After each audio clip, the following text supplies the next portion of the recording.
how to add payment method on Facebook. Hello guys, in this video I'm going to show you how to add payment methods on Facebook.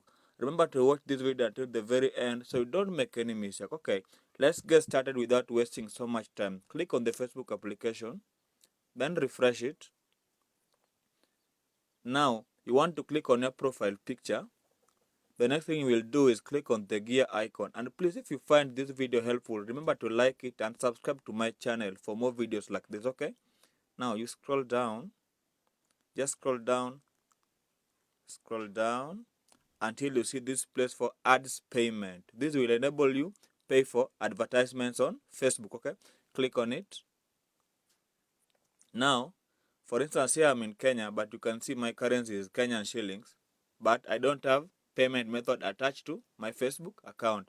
Now click on this place for add payment method. Okay, now I have three options here: debit or credit card. Then in Kenya there is M-Pesa, then kuna add credit. Now what will I do here? I'll click on debit or credit card. Okay, click on next. Now I'll enter the names on my card. Okay, let me just enter dummy names here so you can see what I'm trying to say here. Then card number, just random card numbers, and you enter the CVV number at the back of your card. Then you save the payment method. Thank you guys. Let's meet in the next video.